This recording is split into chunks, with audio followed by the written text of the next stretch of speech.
Previously on Coupled with Chaos Personal Podcast. 30 years ago, the target was $199. Yes. Inflation. Not a penny over 200. Remember me haggling that guy? I'm out. All day to get to 200. Out. I did it though, didn't I? Yeah, you did. And that we're still driving it. I had 3 Sentras in a row, and none of them cost more than $200 a month. Brand new, those were. Yeah. And we don't I get drove any it vehicles today. Anymore. Yeah, it's great. Yeah, I was taking Holden to school this week, and he's looking at, this was yesterday, he's looking at the Sentra sitting in there, 96 Sentra, sitting in the garage as the garage door is going down as we back out in the van. He goes, it's really remarkable that car runs better than the one you're still paying on. And I go, I know. It's terrible. Yeah. That thing's a diehard, I'm telling you. You could just leave it sitting there for a year, go out, and it fires right up. I'm Kelly. And I'm Steve. And this is Coupled with Chaos. I think it would be general knowledge, you would think, maybe to those who are younger than us, that the best sign of a successful couple would be a couple that can do things together. Tasks, right? Uh-huh. Like around the house. You're not going to get into making the bed, are you? We would team up into doing something together. We are not that couple, right? Our success would be in taking tasks, breaking them apart separately, and everybody doing their own part. Don't you think? We can do stuff together. We probably can. just don't prefer it. Yeah, I think because we're both, when it comes to problem solving, We're take charge people. yes. And then you have 2 people trying to be in Yes. charge. That's the issue. This is reference to, as you said yesterday morning, I get up earlier. The dogs decide that they don't care whether or not it is not Monday through Friday. They decide that Saturday has got the same clock as every other day. Uh-huh. So they decide they would like to be up. Now, sometimes I can fend them off and it's not 4:30 when they get up on Saturday. But they're used to going out, most of them, around that time in the morning. And they're fine with coming back in and going back to sleep. Yeah, no problem for They them. still have to empty their bladders. If I get up, then it's a problem. Then I'm up. So I was up before you on Saturday. And I hear you, what I can tell is that the dogs are outside. Then you've gotten up, you've let them out of the back door, and they're out there. So I go, oh, everybody's up. I come out, and you are dressed in jeans and just... my bra. There's no shirt, there's a bra. I'm like, hey now. It's on. It's on. You start taking It's a your good look. shirt off. For me, this is a positive look for you. And I go, it's on. So let's go. The dogs are outside. This is encouraging. There's a chance. See, it's possible. You're funny. So I then remove my shirt. I'm in jeans. And I enter the bedroom. Now, this is when you let me know. I figured out very quickly that it was not going down. Yeah. You were way off base. You were at this Sweating. point, it started at this point that you've been in an hour-long battle putting what was this? It's a quilted cover on a gel mattress topper. Yeah. So you had been wrestling this. Because I'd had to take the whole bed apart Yeah. and wash everything because one of the dogs, for some unknown reason, peed on the bed, which has never, ever happened in our whole lives.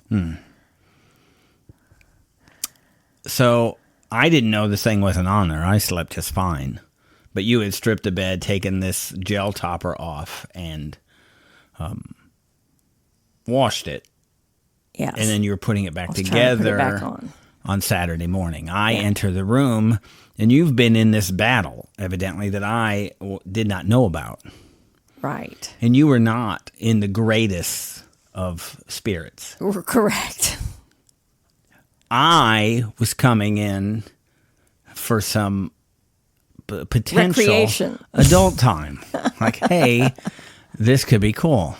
What I came into was a frustrated you. Yes.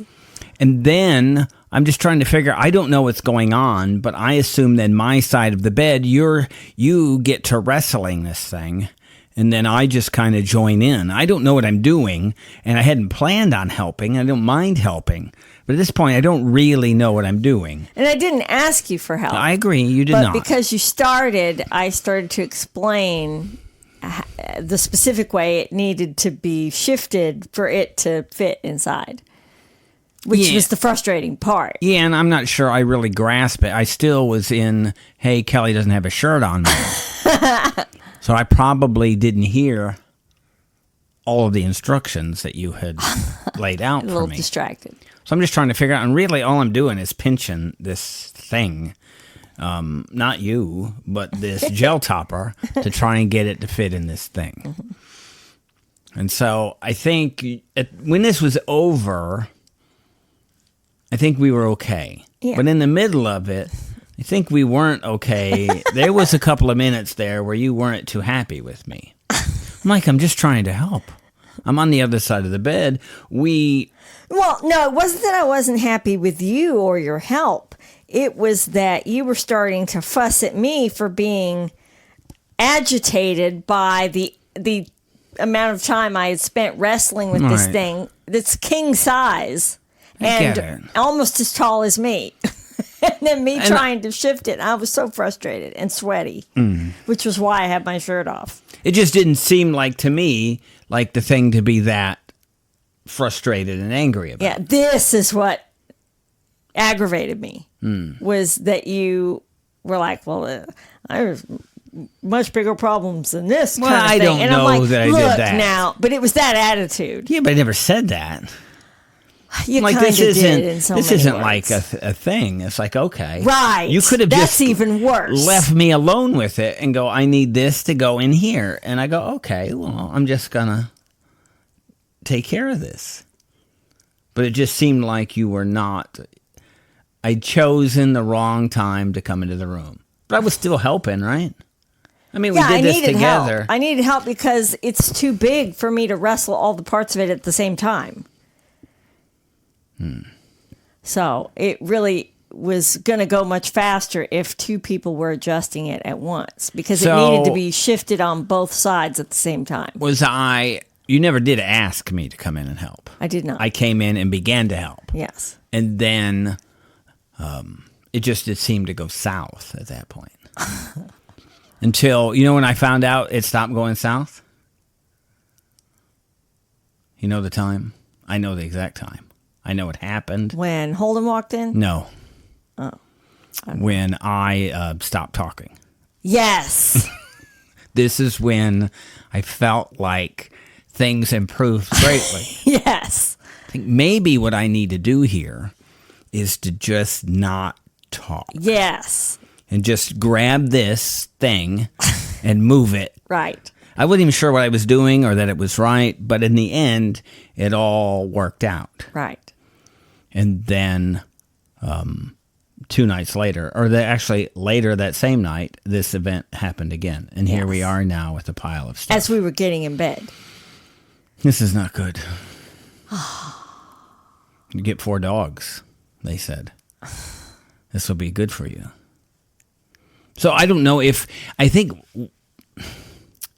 and that for us, I find that it's better when we're not directly working together.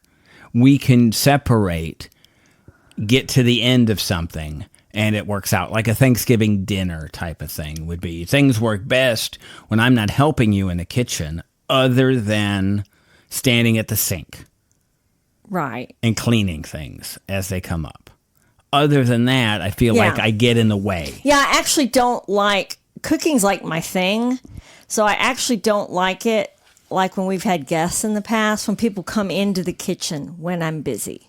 I have a plan. I have a system. I've done this 100,000 times. Not quite 100,000. It all goes very smoothly. I don't actually need help in the kitchen. 30 times. And when people enter the kitchen, when I'm managing multiple tasks at once, they do in fact get in the way. And I find it frustrating. I enter the kitchen, occupy a small space, and just clean whatever gets dropped in the sink. You remember Bunny used to always come, and I would put up the doggy gate to try to keep her from coming into the kitchen. Right. This started our... gosh. Maybe the DMZ is what we call it now. Yeah. Nobody's allowed in the DMZ. Yeah. So we separate. This was a time we were working together, but it wasn't going so well. And nothing happened. And the boy entered the room, and he was amused by our back and forth. He really was. He was kind of chuckling. I think at some point then, when he entered, I decided to make more light of it. And then I felt it was the right time to change the tone a little bit and play around. Yeah. What I should not have done, but it was still better that it came in. Yeah. Because you did need help. I did need help. But you did never ask for help. No, I'm not the person that asks for help. Was the issue of, is it a chance that you came out into the kitchen area without a top on to, in fact, lure me to the back room to get help? I did not. No, it's not a plan. No. But it would probably be a good plan. I'm just letting you know. Just kind of walk through. Like, hey. So, and then I'll just come in and I just end up following you, and then you could lure me into whatever. You could probably get me right into the wood chipper. Right. With this. Hey, yes. Steve, look at me. Like, oh, okay. Well, here I go. I had a busy day already ahead of me, and so this was the start of the day. Kind of a relaxing, what we thought would be a relatively relaxing weekend. But the issue is things have been busy so much during the week that there's still things to be done on the weekend. Events, big tasks get pushed to the weekend. Yeah. It makes me then maybe not enjoy the weekend so much when there are big tasks there. It was a fun week.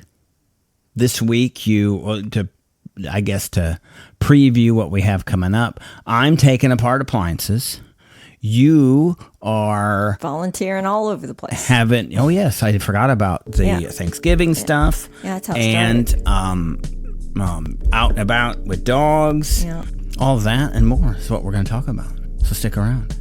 Thank you for listening. You can listen to the rest of this episode by subscribing to our Coupled with Chaos channel on Apple, by subscribing to our Patreon, or by subscribing to our Supercast for $3.99 a month, where you can hear us talk about reality shows, real life, and more on our podcast, covering shows airing on TLC, A&E, Bravo, and the WE network. Just follow the instructions in the show notes. Tell your friends about this podcast, and rate and review us on your favorite podcast player. Follow us at Coupled with Chaos and all the socials.